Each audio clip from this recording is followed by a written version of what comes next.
Alright, what's up YouTube? Chase Oliver 68 here. Going to go over the UFC 130 results. Basically my thoughts on the show. Overall, I thought the show was pretty decent. Nothing too special, but I'll give my final grade at the end of the video. So let's get on to the card results. First, I'm going to go over the prelim fights that showed free on Spike. First fight, we got Tim Boschus versus Kendall the Spider Grove. Tim Boschus won by his usual lay and pray tactics. Not really too interesting of a fight. Kendall Grove lost, and basically Kendall Grove is on his last limbs.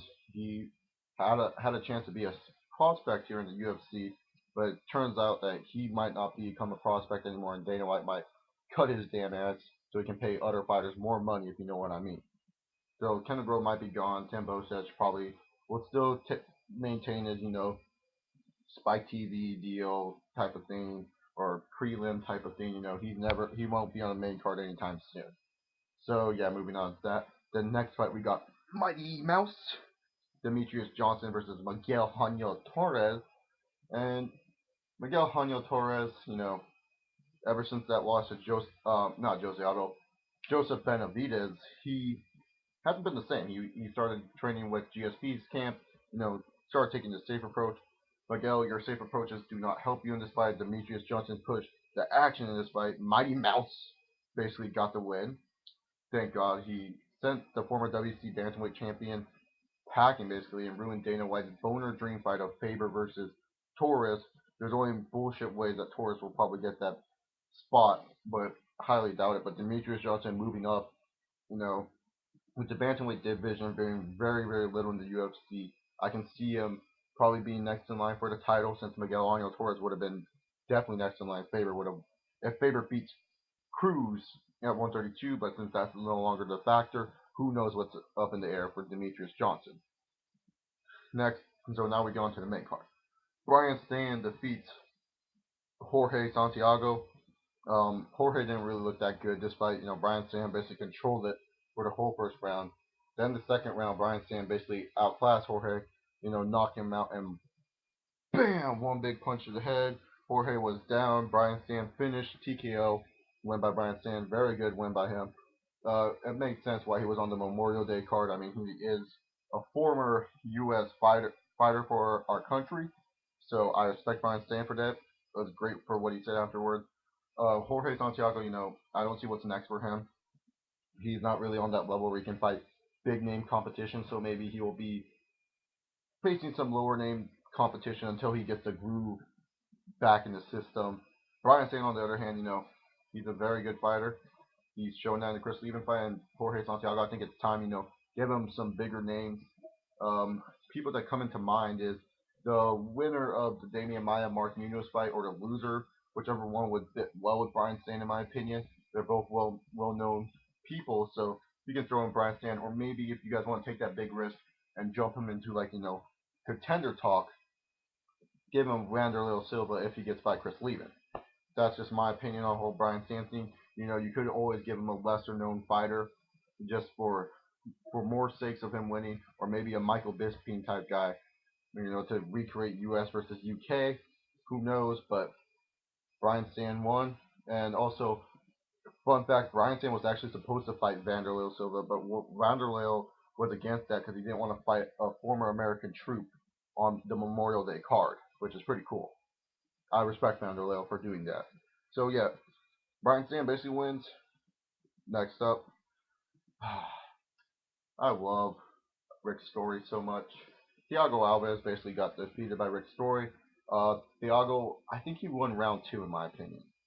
I don't know. People said different stories about the rounds. I say round two. But Rick Story basically won this fight, pulled off an upset, and that was Thiago Alves. If I was Dana White, I would sit down and talk with Thiago and be like, hey, look, this 170 cut, it's not working for you. Yes, you made weight good, but you looked very bad in that octagon. You look tired and sluggish, and I don't want to see that for you. I see a future in you. You're young. You're 25, 26 years old. Make the move to 185. Silva is going to be on his way out soon enough. You won't have to worry about that, dude. And then basically, you look at the competition pool. You got Brian Stann, Chris Leben, blah blah blah. Good loads of competition for you. Go down to 185, Thiago.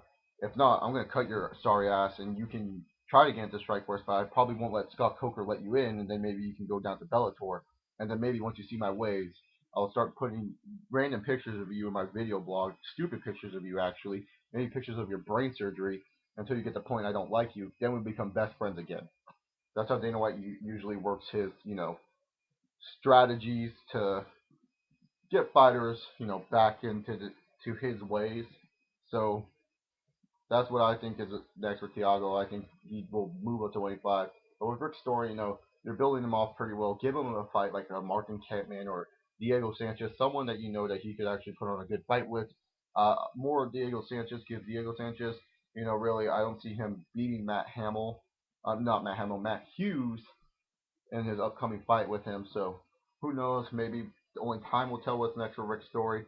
But great job, Rick Story. Maybe Nate Marquardt, since he went down to 175. You can do a Marquardt Rick Story fight. Who knows? We'll have to wait and see. And then, whew, I, I should slap myself right now. I did it. I was dissing Travis Browne throughout my prediction video. I said Travis Browne doesn't have a chance against Stefan Struve. Well, one Superman punch later, and Stefan Struve is knocked the fuck out. Knockout of the night, definitely Travis Browne. Travis Browne did very well this fight. Looked good. Stefan Struve didn't look like himself, which was weird. He was kind of dangling when he was punching. I know he does that because of his height, but it looked way too dangly. He didn't look good at all. His chin is definitely a suspect, and he kind of goes down in the whole, UFC heavyweight prospect type of thing. It's kind of a bummer because this guy has like the height and he looks really, really intimidating. But it is what it is. Travis Browne gets a win. Stefan Struve, I don't know what's next for him, but for Travis Browne, I would probably put him against either Pat Barry or Matt Mitrione. Just one of those two fights. Matt Mitrione, he keeps on getting scrubbed for some fucking reason, so this would be a good fight for him. And Pat Barry, I would like to see a Pat Barry Travis Browne fight. I believe they fought before. I'm not 100% sure about that. But if not, whatever. Travis Browne, Pat Barry sounds good to me. Probably won't expect him that much on the main card. Then, we got big country. Roy Nelson versus Frank Mir. This, besides the Mighty Mouse and Miguel Torres fight, is probably the fight of the night. These two just really banged the shit out of each other. Frank Mir, he did his best. He did great this fight. He looked good, in my opinion. People said he looked kind of fat. Well, he's trying to get bigger. Of course, he can look kind of fat, but damn, Frank Mir looked really good. Took down Roy Nelson because they said Roy Nelson was a better grappler. I kind of agree because Roy Nelson did beat Frank Mir in a grappling match. But nonetheless, he took down Roy Nelson, looked good. Freaking was all like, bam, bam, hitting 8 knees to Roy Nelson's head. And he was like, God damn, what is it going to take you down? Roy Nelson's like, oh, I'm not going down till I get my barbecue. Damn, Roy Nelson is he just knows how to take shots. That guy's head and freaking chin is made out of steel or something. But Roy Nelson, based off the fight, was like, fuck, man, get away from me. I need my Twinkie. Like, he was tired. He was so tired. He needed water bad. And so, after the fight, Frank Mir won. He thought he won, but whatever. Very good fight. Both men were swinging to the fences. I thought Frank Mir was done in the first round because Roy Nelson hit him with a clean shot right here, and he got cut open. But his cut man got right on that after the first round, and you could barely notice that the cut was there. So, good job, Frank Mir. What's next for Frank Mir? I would probably say get a rematch with Nogueira or Brandon Schaub. I think Brandon Schaub would be a good, interesting matchup for Frank Mir, and also be a good test for a Brandon Schaub type character who's rising up in the UFC ranks, or Nogueira, because there's that controversy of what happened the first fight Nogueira with the staph infection. So I would like to see a rematch. Then we get to the main event: Quinton Rampage Jackson versus Matt Hammil.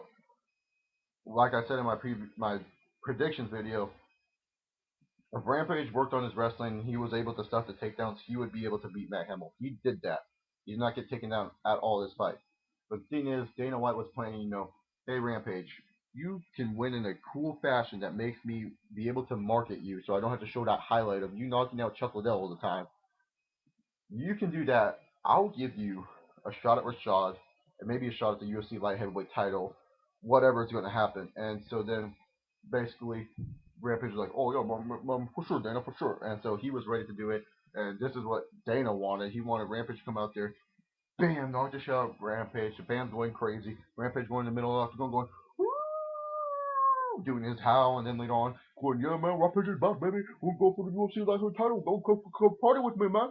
But instead, we got Rampage trying to finish. Matt Hammil doing his best to survive. Matt Hamill's a tough guy. I don't care what you guys say. He's a very tough fighter. He did very great, especially for his age. He's 34, and he's doing great. And especially with the whole, being deaf type of thing. I know that's not a handicap when you fight, but it affects sometimes what you're trying to hear from your coaches.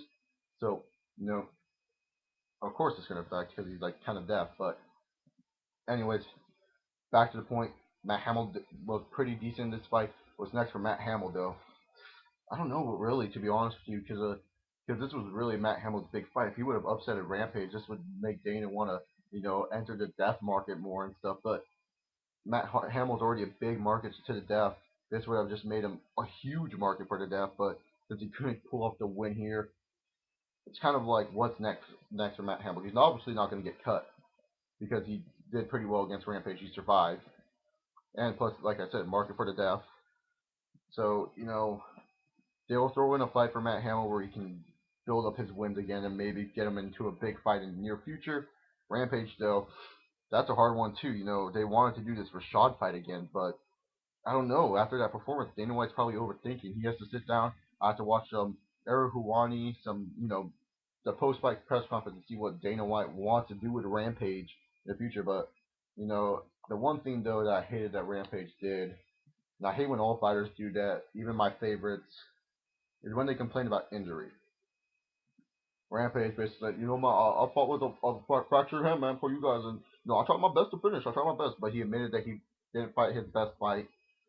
True, he looked tired in the third round. Rampage needs to work on the conditioning so that way he looks good in the first and second round and don't get completely gassed in the third round.